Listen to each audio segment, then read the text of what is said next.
And I'm here with what I would like to call the godfather of Fulldome. So, please introduce yourself and tell us why you're here this evening. Very, very good. It's actually grandfather now. I have a little one that just came in. Thanks a lot for that. So the question was, how the heck did I get involved in this business?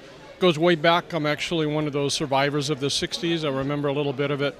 In the early 70s, I was a rock and roll nut into light shows, all kind of experimental things with technology.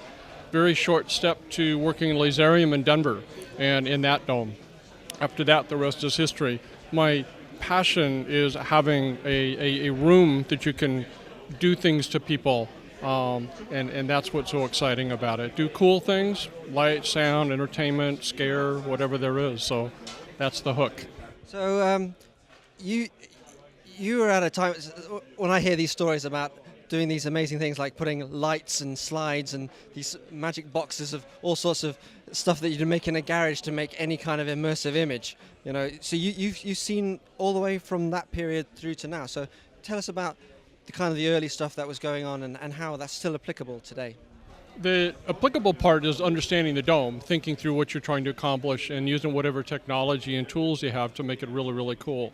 I don't miss much of that. I had calluses on my fingers for decades from hot lamps and went into what you call a classic planetarium these days that have the slide projectors or whatnot. There's an unmistakable smell of burning dust, that we don't miss.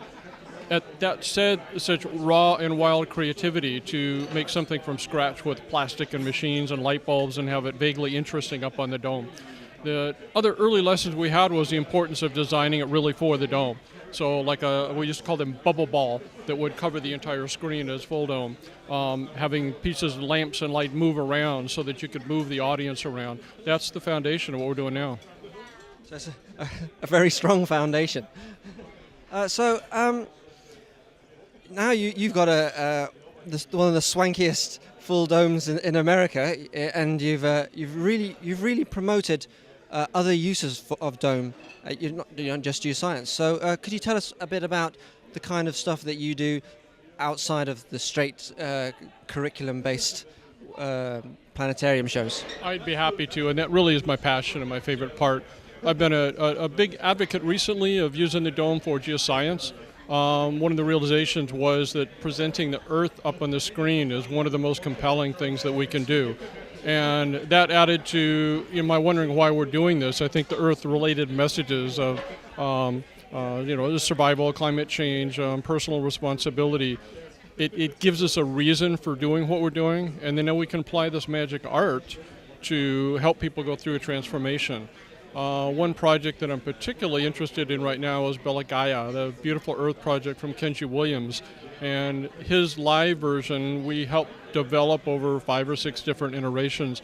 We're about a month away from releasing a standalone Fulldome 25-minute version that I'm really quite proud to be a part of. Gaia is a live performance, is that right, with the interactive, some real-time content? How does it work? That was the early iterations of it. It was entirely flown live. My counterpart, Dr. Kachun Yu, and Kenji worked extensively on doing a Uniview flight that was customized for that. It had evolved significantly since then, so there's some live components, some not. Kenji himself performs violin live during the show, so that also is there. Our goal now, though, is standalone without having to have a live performer, so that more people can see it. All right, so you're going to distribute it around the world, I assume. All right, excellent. So one of the things that I'm particularly attracted to the Denver Museum is your intense.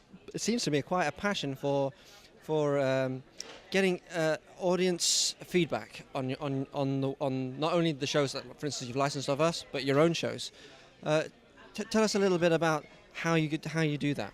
Almost certainly. The mechanics of it are fairly straightforward in that we schedule sessions 2/3 of the way through show development to where it's at a runnable level. We're not happy with it finished, but it's runnable. Schedule at least 3, if not 6 sessions with audience that are general public that we solicit outside, and then work with the evaluators in the museum, professional staff that know how to engage the crowd, talk to them, and not bias their feedback. Most of it's getting a comfort level with the crowd And once you have that accomplished, people are very forthcoming with what they're seeing and what they're feeling and full of suggestions. What we've found is that if you do that at the right stage of the show and in development of that, you can then prioritize what you do with the rest of your time and your budget. And it's made a huge difference in all three of the shows we worked on that way.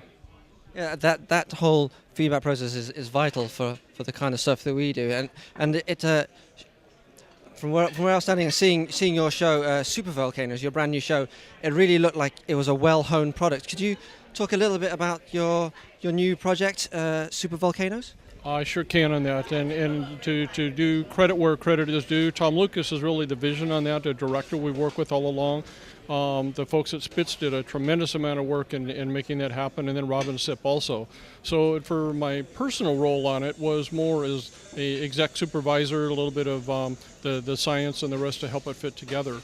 The interesting thing on it was that we were able to put together a team that quickly that could turn it around in a year and open it up concurrent with a major exhibit we have in town on Pompeii.